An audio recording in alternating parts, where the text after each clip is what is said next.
Ready to pop the question? The jewelers at BlueNile.com have got sparkle down to a science with beautiful lab-grown diamonds worthy of your most brilliant moments. Their lab-grown diamonds are independently graded and guaranteed identical to natural diamonds, and they're ready to ship to your door. Go to BlueNile.com and use promo code WELCOME to get $50 off your purchase of $500 or more. That's code WELCOME at BlueNile.com for $50 off. BlueNile.com. Hey parents, Greenlight is here to take one big thing off your to-do list, teaching your kids about money. With a Greenlight debit card and money app of their own, kids and teens learn to earn, save, and invest. You can send money instantly, set flexible controls, and get real-time notifications of your kids' money activity. Set up chores and put allowance on autopilot to reward them for their hard work. Then learn about the world of money together.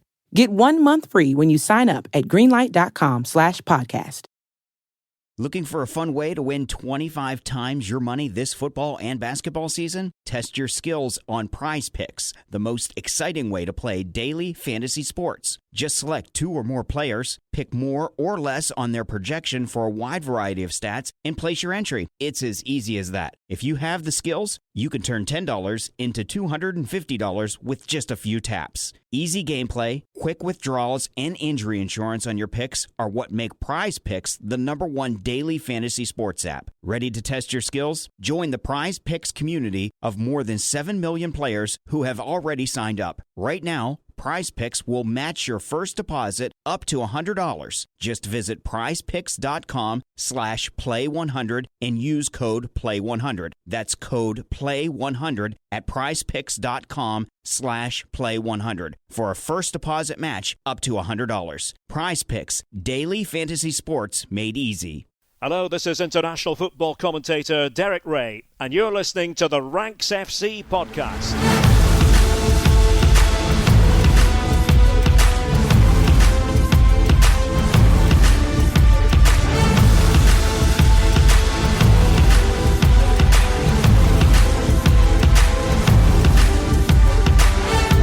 Hello, Rank Squad, and welcome to Ranks FC. It's your favourite football podcast, back for another week and back with the 5th of our 6 league previews. Today, we are off to Spain, off to sunny España, to talk all things La Liga. My name is Jack Collins, and I'll be joined by the Rank God, Mr. Sam Tai. How you doing, mate? Hello, mate. Yes, I'm very well. How are you? I'm not too bad, thank you. Not too bad. Coping with the heat. Our transfer guru, Mr. Dean Jones. How you doing? Hello, mate. Yep, I'm very good. I mean, well, of course I'm good. Fulham just drew with Liverpool. Fulham would win La Liga, given the performance that we put in at the weekend. So, let's see how these sides would fare up against Fulham. That's how we're going to judge them today. Yeah, that's going to be the main arbiter of how we look at every single side in La Liga. Yeah. And we thought we'd get some expert opinion in to counter that kind of thing, basically. So, introducing and welcome to Ranks FC, Mr. Alan Feehely, editor of Football España. Alan, it's great to have you on the show. Thanks for having me on, Jack. I'm looking forward to discussing all things La Liga with you guys for the next 40 minutes or so. I'm very much looking forward to the new season, although I am struggling being back in Madrid, with the heat. It's pretty intense right now, but yeah, it's the way it is. Yeah.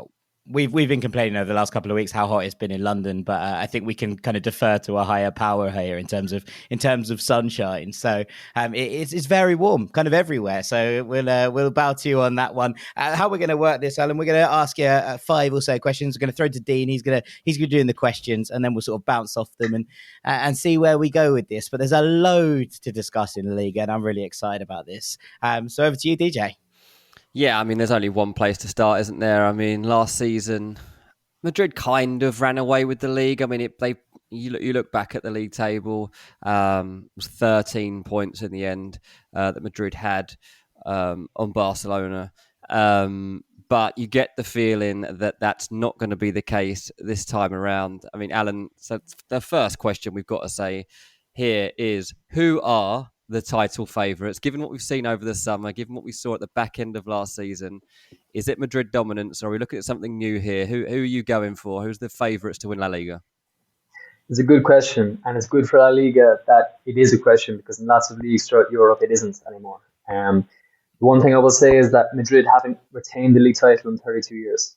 They've done it once in 32 years, wow, which is a pretty remarkable stat. And the reason being is because Real Madrid are obsessed with the Champions League, not La Liga. So I think for that reason, coupled with the business that Barcelona have done this summer from a footballing perspective, we can argue whether it was morally or ethically or even financially correct to do what they did. But at the end of the day, they have a very strong squad of footballers, a promising coach.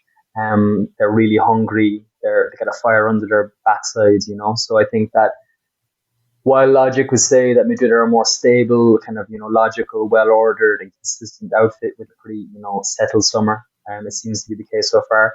I think that the sentiment here in Spain, at least, is that Barcelona are the favourites for La Liga this year. Wow. Yeah, Dean mentioned Dean mentioned the gap between the two teams in terms of points last year, which was pretty astronomical. But if you sort of change the table or change the date, so to speak, from when Xavi took over, that gap is significantly smaller. I think it's 5 points, but it's definitely the sort of the handspan of a couple of wins either way. So that probably gives the listener a slightly better context as to how close these teams are coming into the season, even before Barcelona went and bought all of these incredible players. It might sound a little bit weird to say a team that were 13 or so points off are really the favourites here, but that table wasn't quite true, was it, by the end of the season?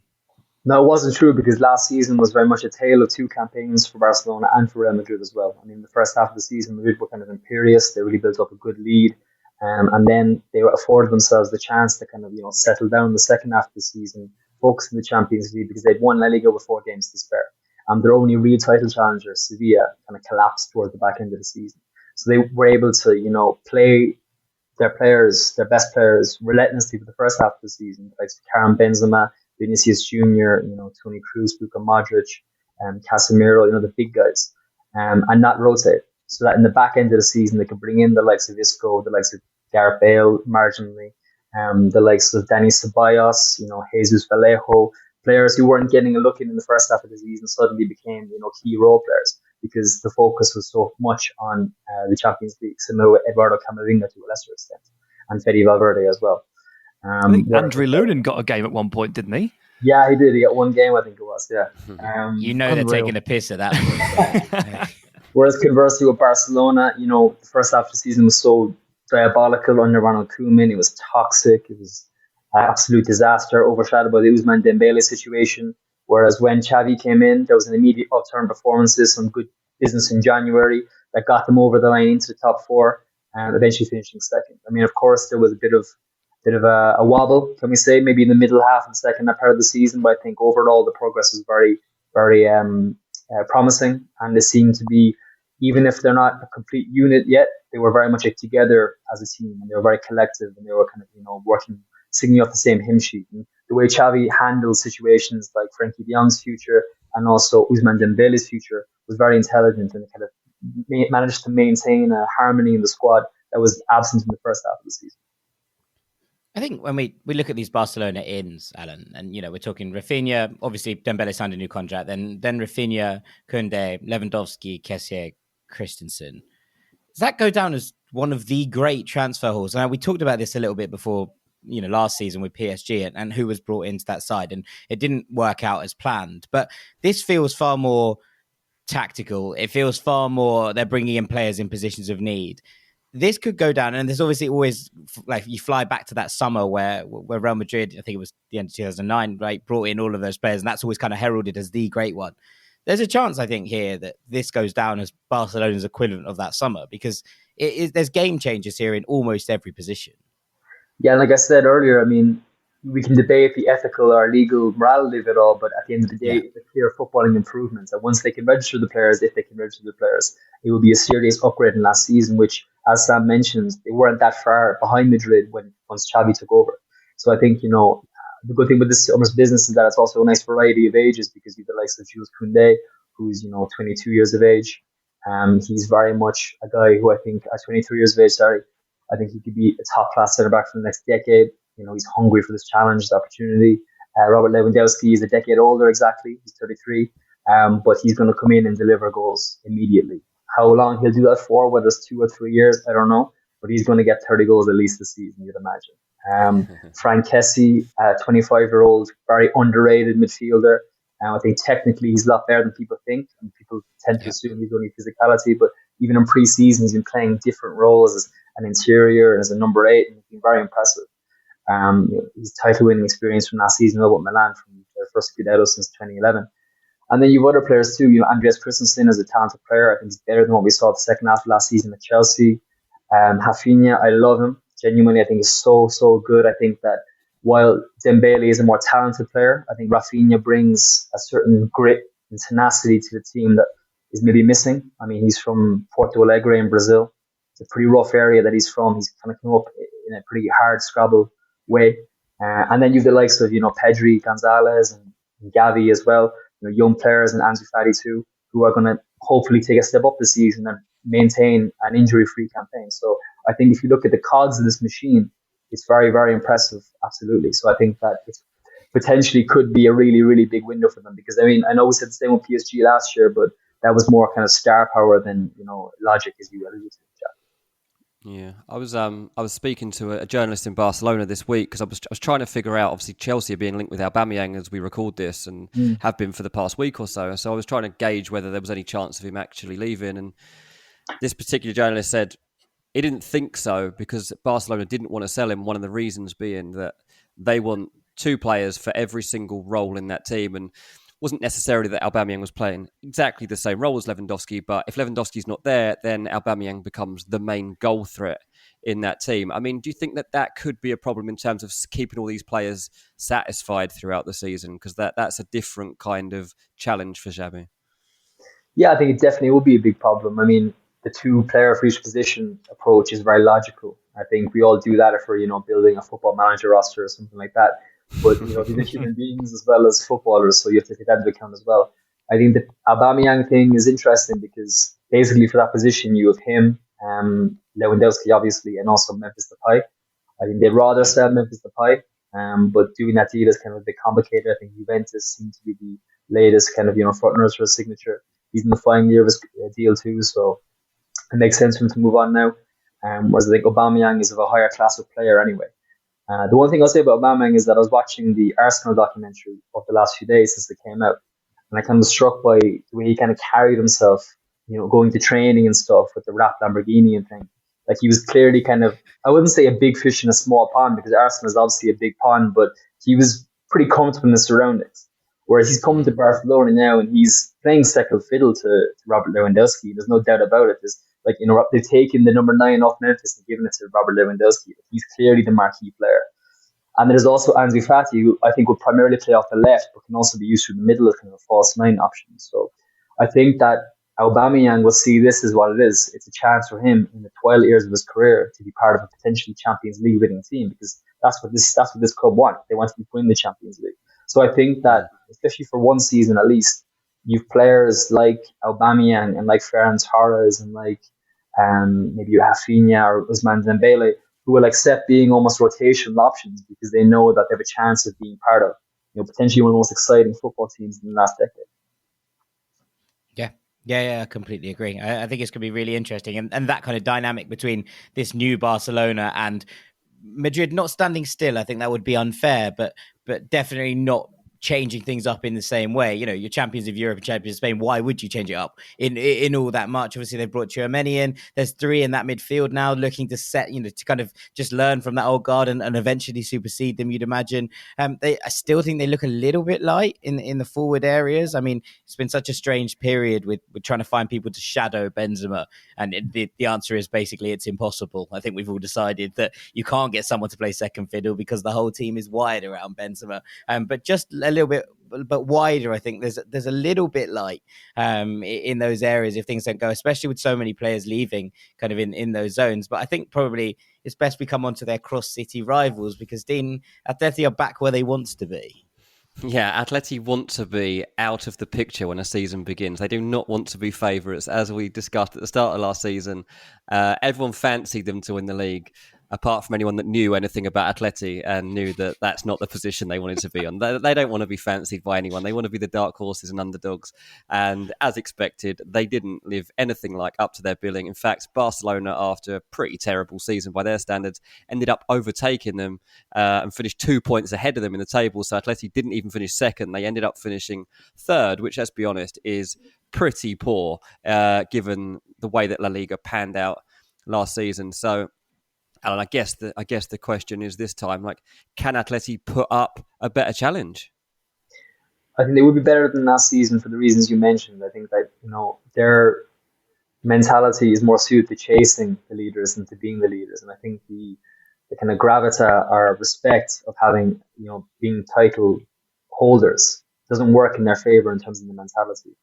Also, there's the fact that last summer they brought in some big name players, Rodrigo de Paul, for instance, who is quite a big ego, by all accounts, and kind of created a bit of a faction in the dressing room, with the Latin Americans and the rest and that kind of thing. Also, Antoine Griezmann coming back also created kind of an interesting dynamic, that kind of just hampered the kind of environment of the club, according to reports from those close to the club.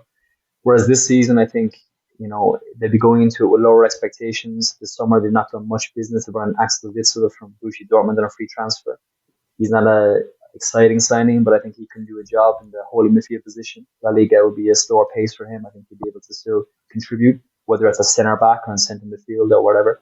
Similarly, Nahuel Molina, the right back from Udinese, Argentinian international, seems to be very promising.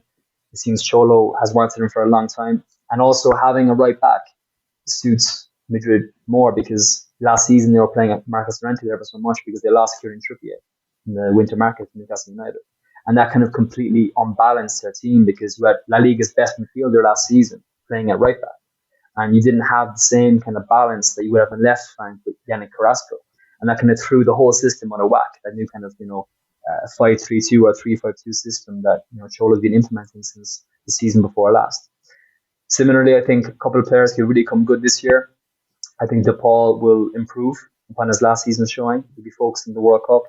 I think that Joao Felix is fully fit, raring to go by all accounts. He's had a good pre-season. I think that it's now or never for him at Atletico Madrid. I think he fails this season to really kind of hit the heights we expect of him. You would have to begin to wonder, is it time to part ways? And there's other options there too. I mean, Alvaro Morata's future is up in the air. Matheus Cunha would probably improve on a good debut campaign. Antoine Griezmann, you'd expect him to be a lot better than he was last season. So there is firepower there and there's good players there. I don't think they have enough to challenge the big two for the title, but I think they should be, streets ahead of the fourth place team. What's the perception of Saul returning Atleti? I think it's been painted as a bit of a homecoming. I think, he left there last season because he wanted to play in central midfield and then quickly realised that he's barely getting into the Chelsea team at left wing back. I think he's maybe being humbled a little bit by that. I think he's maybe got his priorities back in order. I think at the moment he's happy to be back in Madrid, and I think he's committed to, working for the benefit of the team more so than he was the summer previous. So I think that it's a positive development. I think he's a good character, he's a good player, better than what he showed last season. But I don't think he's going to be an integral starter this year. Yeah, I think it's an interesting one, isn't it? It's a tough thing to go back after kind of demanding to leave. But he is only 27. He's not someone who you go, oh, okay, he's past he's past the best years of his career. He's still very much in that prime, I think, for many of us. And it just didn't work. Now, that's not necessarily something to be, that's upset about, I suppose, because so many good players go to this Chelsea side under Tuchel and don't look good in it. This isn't something that's unique to him. But I did think it would be better than it was. And so I think that's, what you're saying there makes sense. He's like, okay, I'm going to have to come back in. I have to work hard for a place. I'm going to be shifted around a little bit. So, yeah, I think it's probably a good thing for Atleti. Obviously, they lost Hector Herrera. Witsel comes in as his kind of direct replacement. But bringing Saul back into that pack feels like a positive upgrade. And Molina for Sissalico similarly. So feels like the only place they're probably a little bit lighter than last year is up front in terms of Luis Suarez. But maybe Alvaro Morata is now the answer at Atletico Madrid. Who knew? Who knew he was just there all along? Yeah, and it's not ideal, of course. I mean, it's similar to Saul coming back. Nobody really wanted him to come back. He didn't want to come back either. I think that him and Simeone had a pretty public falling out over a Champions League game. I think it was the 2019-20 season. And their relationship hasn't really repaired since then. Now, the one thing about Cholo is that he will put that to one side. He's not an ego-driven manager in a funny way. He was open to signing Cristiano Ronaldo this summer if it meant that he would score goals for him. You know what I mean? So I think that Cholo is the kind of guy who doesn't care what his personal relationship with the player is like, because he cares about winning above all else. So I think that if Morata comes in and maintains the form he showed, scoring a hat-trick against Juventus in the preseason friendly, then he will definitely get minutes. He'll definitely get an opportunity. And he's a good forward option because he keeps, Angel Carrera on his toes. He keeps Joao Felix in his toes and offers an interesting kind of alternative to dovetail with in the front line, because I think Antoine Griezmann and Joao are kind of samey a bit. They're kind of similar profiles, kind of second strikers. So if you have, and Correa too is of a similar profile. So if you have, the likes of Griezmann and Felix alternating with Cunha, who's more of a kind of a battering ram, kind of a big striker, and also Morata, I think it makes for a kind of more balanced front line than last season. Yeah, let's round off the top four now and move on to Sevilla. I mean, they did finish fourth last season, but since then they've had the heart of their defence ripped out of them. Diego Carlos gone, Jules Koundé gone. Not massive surprise on either front, and at least they kept them for the whole of last season in the end when clubs were trying to take them in Jan. But they were well off the pace in terms of winning the title. They managed to secure fourth, 5 points ahead of Real Betis in the end. Are they in danger, do you think? Sorry, Jack. Do you think they're in danger of dropping out of that top four? Is there anybody that you think, Betis or otherwise, that could actually challenge them, or do you think they'll still be safe? Yeah, it's definitely danger. It's definitely a danger. Like the vibe of Sevilla right now is not good. I mean, I was there last season for the whole year. Well, for the second half of the campaign, sorry. So I know, both Sevilla and Betis very well. I know the fans very well. And they were not happy with Lopetegui at the end of the season at all. Because Lopetegui is a coach who plays results football. And Sevilla, as a city and as a team and as a fan base, like attractive football. It's the most passionate part of Spain. And while that's a stereotype, it's true for the most part. They like playing kind of swashbuckling front foot football. And they put up a Lopetegui when he was getting results, when he was performing well in Europe, going deep in the Copa del Rey and getting fourth place every season. But once that began to falter a bit, things were always going to turn. And that's happened basically towards the end of last season.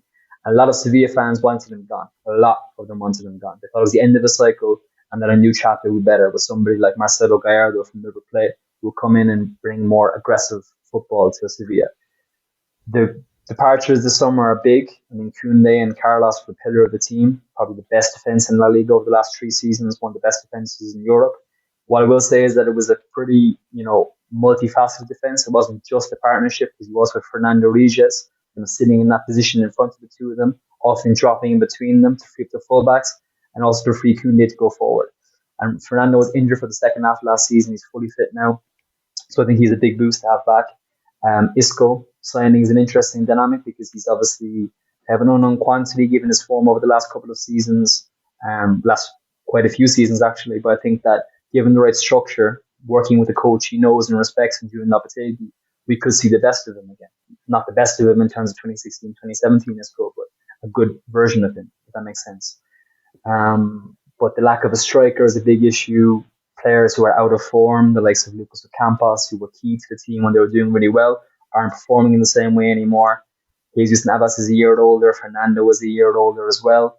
So, yeah, it's going to be difficult for them this season. I wouldn't be surprised if they were to be caught up with the rest of the chasing pack. And also, just to finish up on that, I think that last season was such a missed opportunity for them. And it really is hard to psychologically recover from that. Like the reason they kept Diego Carlos last winter and Jules Koundé as well, and they went for Anthony Martial, is because they thought they had a chance of winning the title, basically. They're out of Europe practically. They saw a chance there with Real Madrid not being completely convincing. And I was at the game, I think it was the middle of April, when Madrid came to the Sanchez Pizjuan and came from 2-0 down to win 3-2.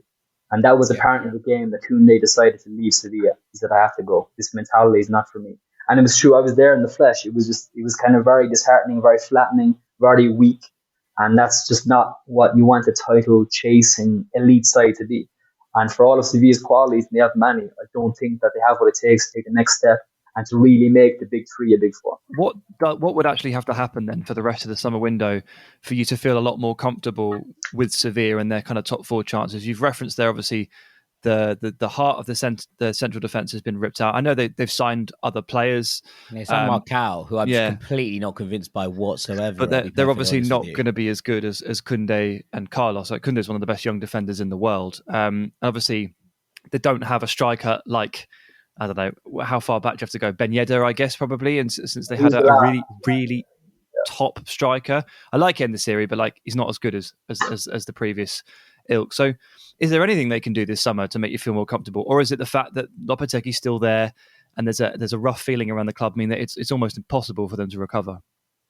I think so, really. I mean, it's very difficult. I mean, I think the centre back they like most for that right-sided player is Thilo Kehrer from PSG. He was a pretty on-brand Sevilla Monchi signing. I mean, he still played a lot of football for PSG last year without being a first choice, but I think this season his minutes will be limited even further.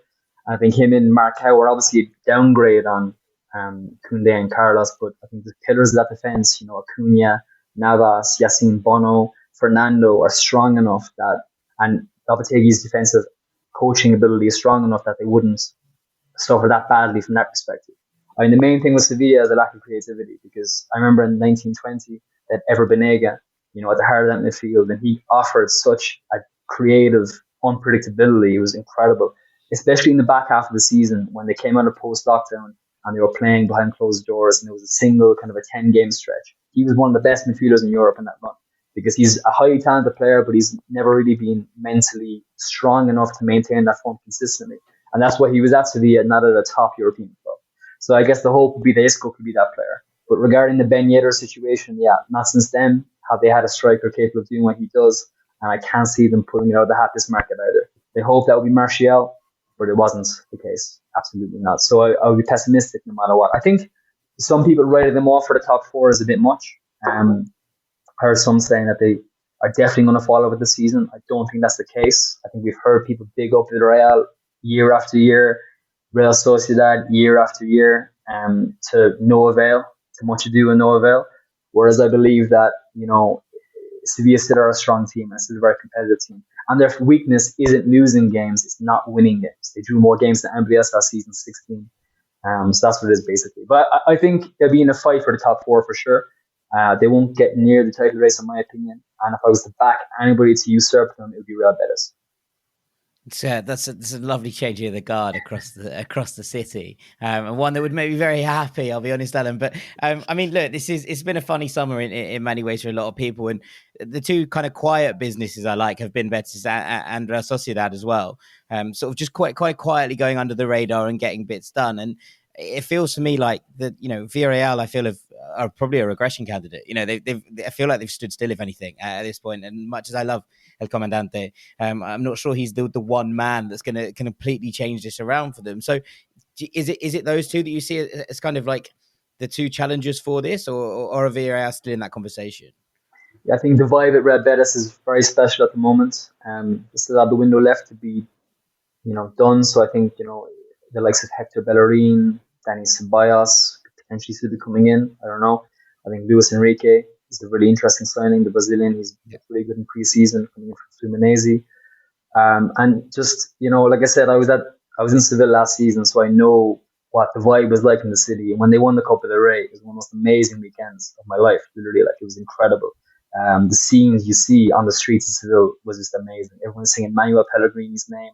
Like, these players have become proper icons in Betis folklore, the likes of Joaquin, obviously, but also Sergio Canales, Marc Bartra, even Claudio Bravo, Bellerin, although he's gone, Alex Moreno just turned down Nottingham Forest to stay, Nabil Fekir, Guido Rodriguez, and there's several really impressive, Borja Iglesias as well, Juan Mi. Like, there's really a lot of players to choose from. So far, they're all staying. I mean, Fekir could still go, Guido could still go.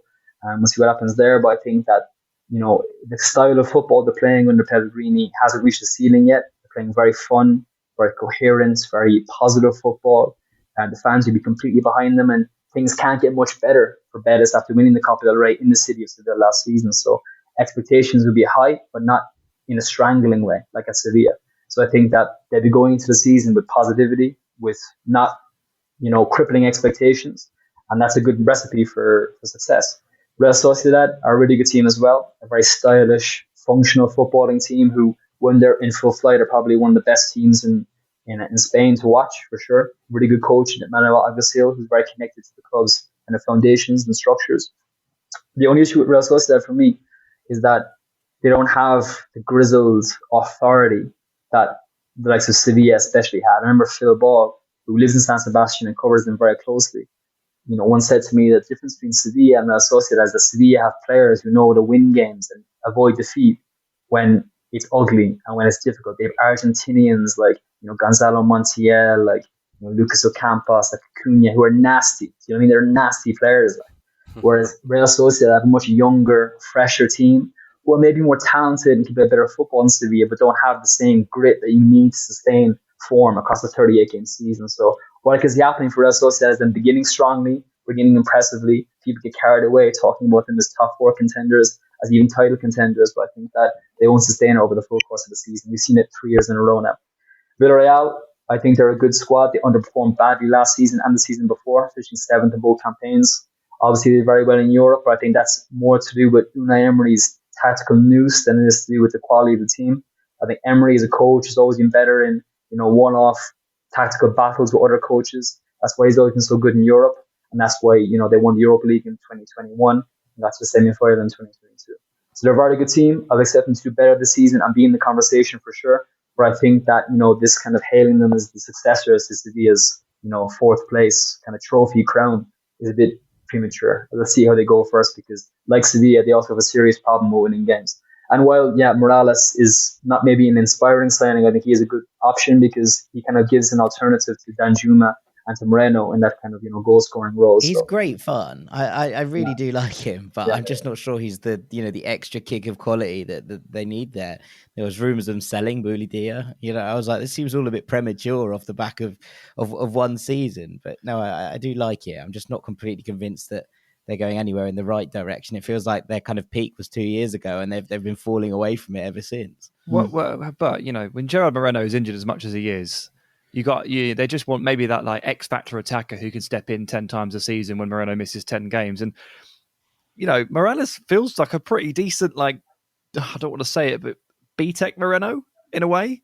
And that kind of player that will be happy to play a bit part role. Now he's 34, I want to say, or something like that. 35. Yeah, maybe that. I think also that Juma is still there. I mean, we'll see if he's still there by the end of the window. I think it could be likely he could be on the move. I can see United paying 70 million for him or something at some point. But yeah, if they have Danjuma there, I mean, obviously Moreno kind of comes off the right a bit more, but Morales is a good option to have. I mean, he's 35, like you said, so he's not going to be a consistent player over the course of the season. He's not going to score 20 goals, but he will contribute and he will offer something different in the attack and take the pressure off Moreno a bit. Just briefly, let's take it away from those that are looking for success and look at those who might regress, in fact. And I think I'm staring Valencia straight in the face here, but I want to ask you who you think the biggest regression candidate is from last year's top half. Who do you think could drop off? I think Valencia, the logical choice. I mean, Athletic Club have brought in Ernesto Valverde, who I think is a really impressive, underrated coach. And I think that they could be very interesting this season. They could really push on and challenge for a Europa League place or at least a European place. I think Champions League is probably beyond them, but I think they could definitely be in the conversation for, that kind of chasing pack. I think Valencia, they're a mess of a club, complete mess of a club. Rino Gattuso was probably the most unstable coach they could have brought in from what we've learned about his history and his career and his personality. I'm really surprised he hasn't quit yet. He'd quit at this point under Fiorentina, hadn't he? He'd already left. Yeah, exactly. It's also just incredibly uninspiring football that he coaches. It's going to be so boring. It is, and they've lost Gonzalo Guedes now to Wolves, and if you look at, they had to make a sale this summer no matter what. It was inevitable. But if you look at, it was going to be either Jose Luis Gaya, the captain, Carlos Soler, the midfielder, or Guedes. And while Guedes is the logical one, because he's Portuguese, first of all, he's not the club captain like Gaya. He's not, the creative kind of homegrown, high ceiling talent like Soler. But he is the difference maker, and he could produce something out of nothing and score important goals. If you take him out of that team now, they're missing goals. I mean, they're looking at bringing in maybe Brian Hill back from Spurs for another season on loan. Also Nico Gonzalez from Barcelona. Interesting players for sure, but I'm not sure will they have enough to kind of push on into the new season and kind of progress. And there's also the possibility of a flare-up between Gattuso and Peter Lim and the hierarchy of Valencia. So, yeah, I wouldn't be very optimistic about them. In regards of other regression candidates, I think Celta Vigo could also be in with a shout because the behind-the-scenes atmosphere there is terrible with Carlos Mourinho and the owner, and Denis Suarez in open warfare. Iago Aspas is another year older. Just a heavy reliance on him for goals. Chachu Kude is a really good coach in my opinion, but he just hasn't quite worked for himself. That they've kind of flattered to deceive on many occasions. So I think they could be, and they are being tipped by many people who know a lot about football, about Spanish football, as being a potentially outside shout for getting dragged into a relegation battle. Yeah, that seems totally fair enough. Let's round it off then and look right down the bottom. Two quick ones for you, really. Which promoted side is most likely to stay up, and which side from last season is probably in big danger and could go down? I think Almeria look good. If they keep on to Umar Sadiq, who's a really talented striker, been to several kind of European class clubs like Borussia Dortmund, Sevilla, Villarreal, I think they could do very well. They seem to have a proper footballing project in place, and they've just eluded promotion for the last few seasons, but they seem to have been ready. It wasn't like Rayo Vallecano last season kind of sneaking into it at the last minute, not being fully prepared, even though they did do well last season. I think they're a club who are very much ready for promotion and will do well this season. I think even the geography of it, like going down to Almeria, it's not a very well connected place. It's quite remote, quite isolated, quite hot, quite desert like. It's where they shot the Good, the Bad, and the Ugly films. So I think they could be a good shout for having an impressive campaign, and they're probably the strongest of the promoted teams in my opinion. And regarding last season's La Liga teams who could go down, I think that Elche and Rayo Vallecano could be in real trouble. I mean, Elche aren't a very strong side. They set up last season, obviously. I just think that they could be vulnerable this year because promoted teams in La Liga tend to do quite well when they come up. Also, Rayo Vallecano. I mean, they had a good season last year, obviously. Fell apart quite alarming in the second half of the campaign. Looked like they're going to bring in Diego Costa, which is a pretty interesting acquisition. In him and Falcao, they've a pretty old, pretty unreliable. They love chaotic strike forces, don't they? That is unbelievable. Izzy Palathon providing balls to Costa and Falcao is a thing of legends. That's going to go down in history. In my mind somewhere, Costa's played for Rayo. Was he on loan there or something at one point? Or is he that? Was, years ago he was. Yeah, I mean it was like a decade ago, but yeah. I think his signing is like I'm sure you know about the ownership situation at Rayo. It's pretty shambolic as well, and they're a pretty poorly organized club off the pitch. I think their success under Anthony Iriola has been in spite of the organization of the club rather than because of it. I think he's a very talented coach. I think he doesn't want Diego Costa. That seems to be the case, but it's a ownership-driven signing. He wants the prestige or the marketing appeal or whatever it is.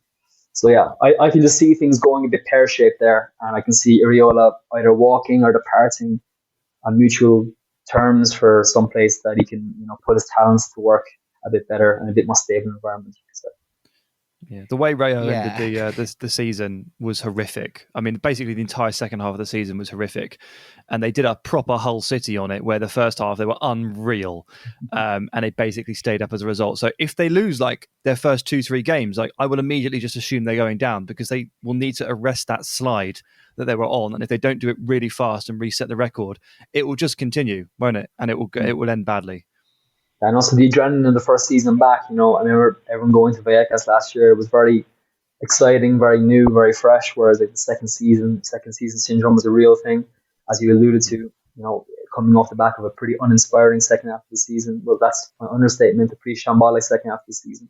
So I wouldn't be overly optimistic about them. And I think that if you look at the clubs who could be in the fight who were safe last year, I think they could definitely be in the conversation for sure. Because they seem to be not progressing, not on the upward curve. They seem to be more kind of on the downward curve. So I fear for them. Yeah, I mean, they have the power of Vallecas. That's something, I suppose, to kind of fall back on. But yeah, there's there was that strange mix at the end of last season where obviously there were so many teams in it right till the last day. Getafe, Mallorca, Cadiz all stayed up by a point. And then also Elche just felt like they should have been lower down. They had their kind of miracle turnaround a couple of weeks beforehand. But it does feel, as you say, with Celta and Celta Vigo in that mix, that there's a lot of teams who could be in this conversation. I mean, Sam and I have talked a little bit about the fact that we quite like Girona's business. We're very impressed with the addition of Tati Castellanos from NYCFC, who we think is a lovely player. And they've picked up a couple of good signings there in the mix of it. You're looking at Jan Couto there. Rodrigo Kelme is very exciting. Yangel Herrera's come in. So there's a lot to like about what they're doing there as well. But just kind of finally, I suppose, to kind of round it off and to come away from La Liga a little bit, there's 7 teams in European competition, 7 Spanish teams. Part of it relies on Villarreal qualifying to that final qualification round for the Europa Conference League. But can anyone, obviously Real Madrid are title holders in the Champions League, and we've seen Spanish clubs dominate in Europe, kind of across the boat, all the way through these kind of years. Is there a sense that this could be another year that is good for these Spanish teams? Because it feels like in Real Sociedad and Real Betis, you have 2 kind of relatively chaotic teams who have famously done well in the last 2 domestic cup competitions, who can kind of look at this European campaign and go, yeah, why not? The Europa League, we could probably get towards the end of that. And then you've got Barcelona and Real Madrid and Atleti, obviously, who kind of love knockout competitions in the top tier. It feels like this has the potential to be another good season for Spain, I think. Yeah, I think so. I think if you look at the 7 clubs who qualified, they all are competent units in their own right. I mean, like Villarreal, some people have said that they should be better off not being in Europe at all this season because they could focus purely on getting into the top 4. And I see the logic of that, but I think that a club like Villarreal, with their stature and the kind of limited nature of their ultimate ceiling, I think challenging for the Conference League and becoming the first Spanish team to win the Conference League.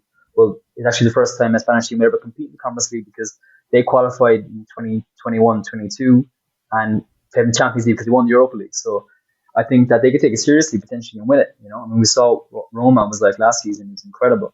And it meant a lot to them. And Roma are a much bigger club than Villarreal or ever will be.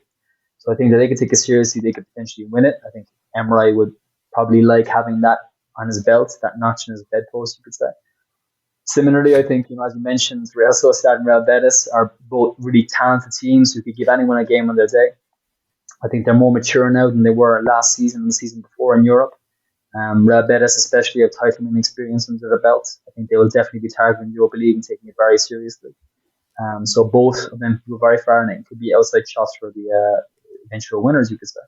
And then similarly, the top 4, I mean, Sevilla. I can see a scenario this season where Sevilla perform better in the Champions League than they do in La Liga, in terms of, I think they have a team who are very difficult to beat, and in a progressive knockout competition, without a title race looming over them, they could go quite deep in the competition. They could definitely improve on last season because they budgeted for the quarterfinals last season of the Champions League and didn't make it out of their group, which is shambolic, to be honest with you, an embarrassing thing in that group, and they should have won it in the first place.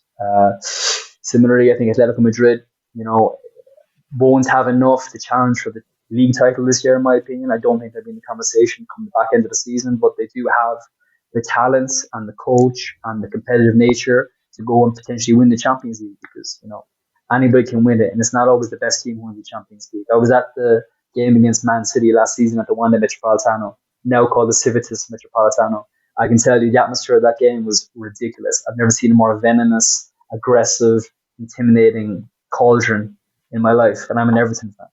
So I was pretty impressed by that, and I think that they'll harness that to their ability this year. If there's any kind of positive momentum around the club, I think they'll be pretty formidable going into the European competition, especially in the latter stages when Cholo can kind of go toe to toe tactically with his peers. And then of course the big 2, you can't discount them. I think that Madrid obviously are holding reigning title winners. They've a recent history of chaining titles together in Europe. I think that they could definitely do it again, especially if Tchouaméni delivers his promise, if Vinicius continues in his form. I think, like you said, though, the issue with Madrid is the striking situation. I mean, the plan at the moment seems to be to have Karim Benzema leading the line with Eden Hazard as a false 9 and a backup position. I don't think that's enough if Benzema gets injured, given the importance he had to their European campaign last season. I think it'd really be a negative thing for them if he was to get injured or if he was to lose any kind of form or anything like that. And then Barca, I think, they're definitely in the conversation because the quality they have, the firepower they have now as well, the kind of positivity around the club.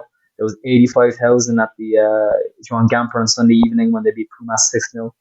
The average attendance last season was 50-something thousand Camp Nou. There's a real positivity around the club. There's an us against world mentality around the club. I think pretty much every neutral in European football hates them and wants them to fail. So yeah, I think that both Madrid and Barca and Atletico could be in the conversation of winning the Champions League this season. So I think it could be a good season in Europe for Spanish clubs. Yeah, it feels like a good kind of good preamble to the season. Full stop. We feels like there's a title race back. It feels like there's a real battle for these Champions League and European spots that could involve sort of 8-9 teams in that kind of mix and in different kind of categories. And then it looks like there could be a hell of a relegation scrap on our hands as well with that amount of teams that were pulled into this last year. Chuck that into a European campaign and things look very rosy in the Liga, because I think at the start of last season, it did feel a little bit like the Liga maybe lost its luster to the outside world, perhaps. Maybe not within, but I think a lot of people saw those opening weekends, those record lows in terms of goal scoring, and it kind of felt like, oh, okay, maybe we're seeing Serie A have its moment in the sun. And I think La Liga, had been many of our second leagues for so long, especially in England, that it was the kind of natural one to fall back on when other things weren't on. And last year it felt like Serie A kind of took that spot a little bit and kind of made it had the big title race with 3 teams in it, all of the kind of exciting drama that surrounded it. But I think that La Liga might well be back, so I'm glad for it. As an Iberophile would be the phrase I would use. It does feel like this is a good time to be a La Liga fan. Really, Alan, all that's left to do is to say thank you so much for coming on Ranks FC, and to ask you to let the listeners know where they can find you. Yeah, no worries. My pleasure. Enjoyed the conversation. You can get me basically on Twitter at Azul Feehely, AZULFEEHELY. And then also on Football España, I'll be covering everything from Madrid getting underway in the Super Cup on Wednesday night against Eintracht Frankfurt in Finland, with La Liga kicking off the first match day on Friday evening until the end of the season, where hopefully we'll see Spanish clubs competing in European finals again. Perfect. After the break, we've got a Melon of the Week and the Gibberish ranking, so don't go anywhere. Welcome back to Ranks FC, and another massive thank you to Alan Feehely from Football España for his wonderful insights on La Liga there in our preview. But it is time now for everybody's favourite part of the week. And Dean Jones, the floor is yours. It's time for Melon of the Week. This week's Melon of the Week is Bayer Leverkusen goalkeeper Lukas Hradecky. This is proper Melonish. And I mean, you two even could see this coming on Monday's Patreon. You said this was Melonish territory. Indeed, it was. He was given a red card. Right on 90 minutes, actually, he committed this offence. He actually ended up being about 2 minutes later in injury time when he actually got his red card, because it went to VAR. But he handled the ball just outside his box and denied a goal-scoring opportunity. Basically, it was literally the last minute. Dortmund pumped the ball forward from their own half.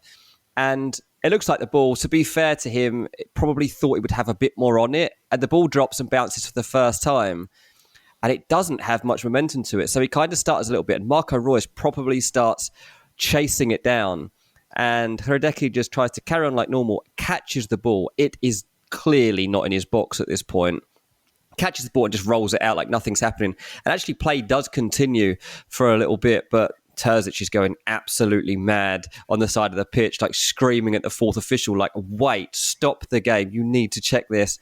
They did check it. He was clearly outside his area. It's funny, like he came out with quotes after the match and he said, "We're talking about centimetres or millimetres here, but that's the way it is. I should have probably paid more attention during the refereeing seminar." Mate, these rules are not new. These rules are not new. Also, so what if it's millimetres? It's several centimetres, and the line is the line. We're talking about centimetres. Yes, we are, mate. About 7 centimetres outside the box, you caught the ball. Yeah. That's not allowed. So he's such a mental one. He stood on the paint, on the 18-yard line, edge of the box, and he is waiting for the ball to bounce to him, and he realises, oh no, this ball is not going to make it to me in time. So he just extends his arms and he catches it at full extension, which means actually we're talking more than 7 centimetres. We're talking about an arm length of a professional goalkeeper outside the box. This is your fault and your fault only, Lucas, and you can blame no one but yourself. Pure Melon. Talking of handballs, I did think you might give this to Giorgio Chiellini. It was very funny what Chiellini did. Very funny. And because there are a lot of Americans listening, I probably should have gone to MLS and given it to Chiellini for his volleyball hit. The ball just bounces higher than he's expected and it's going to go over his head and he's probably caught out of position. I presume that's why he does this, but it literally just throws both arms up and just whacks it. What are you doing?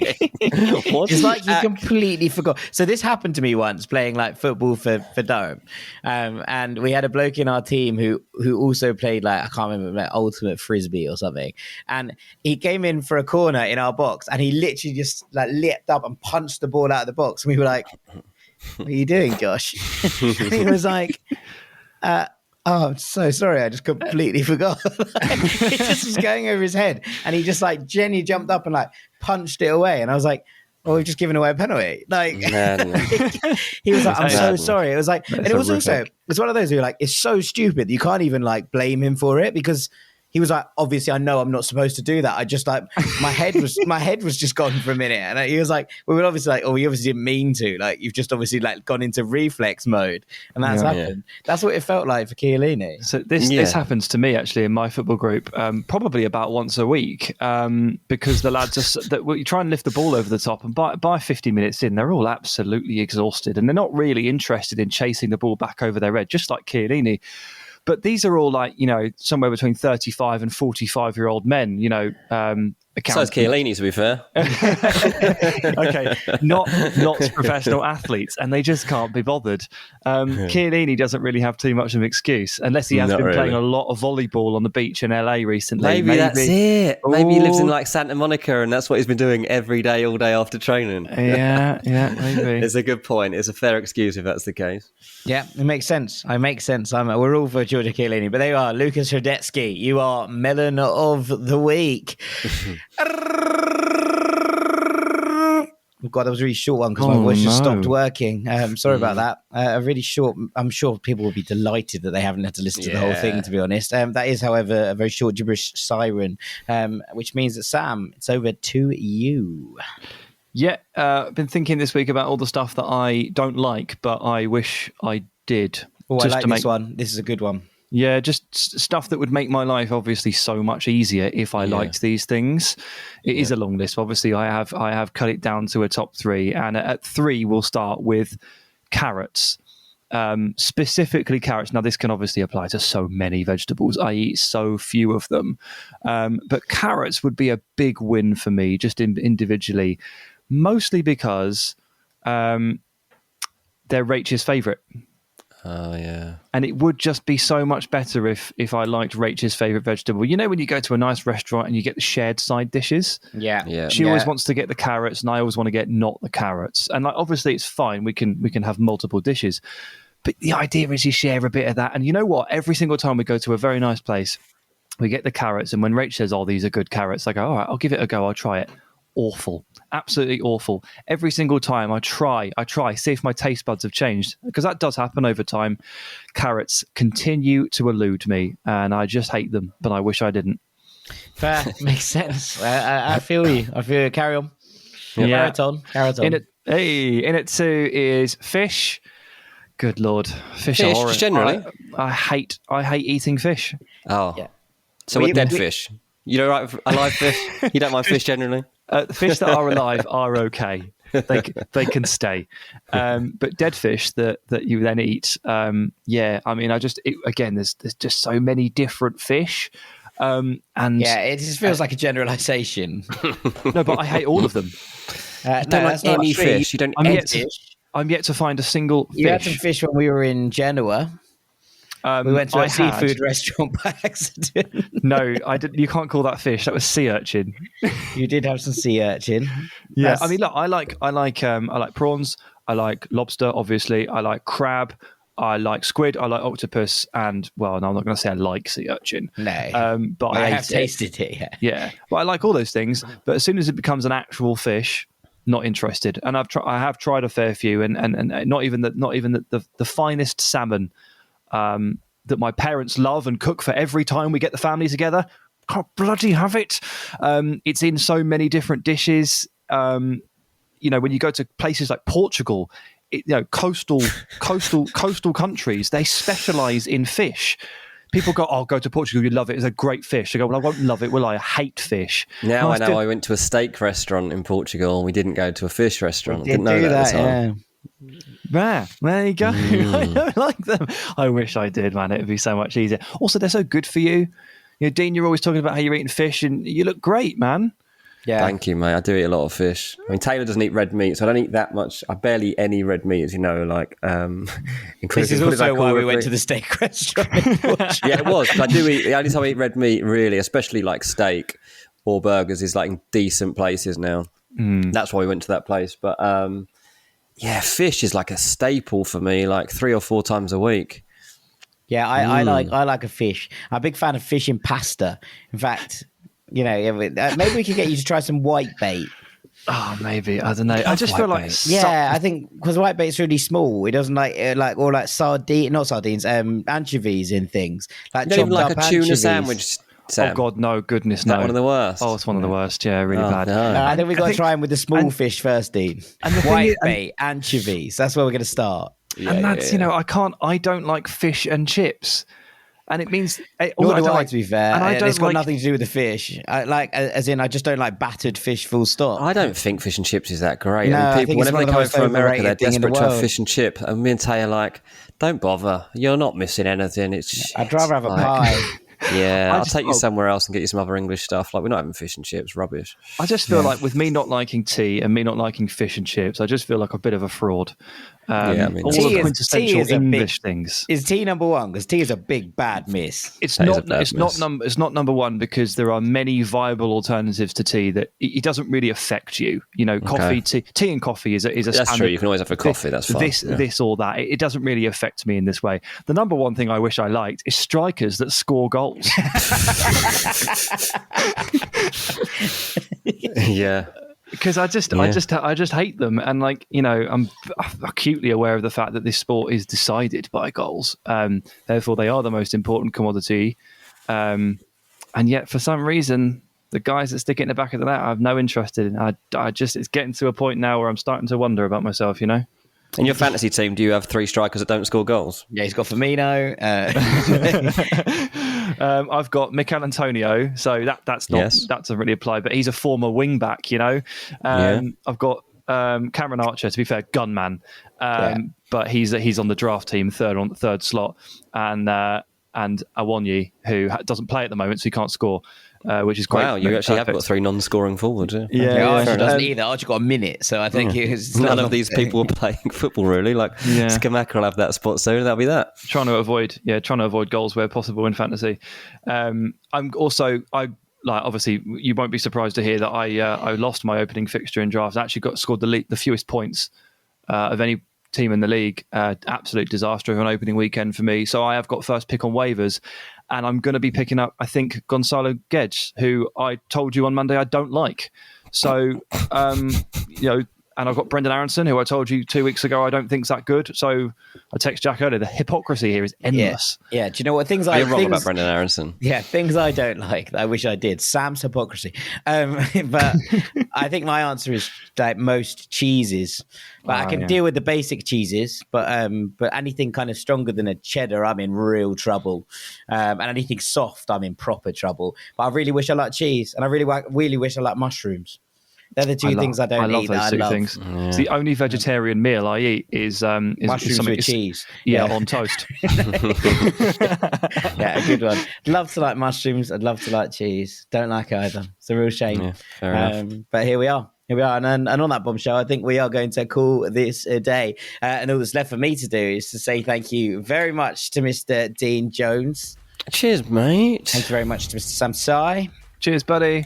I've been Jack Collins. Thank you as well to Alan Feehely, who joined us from Football España earlier to walk through La Liga and all the things that we can expect from the Spanish clubs this season. We had a hell of a time.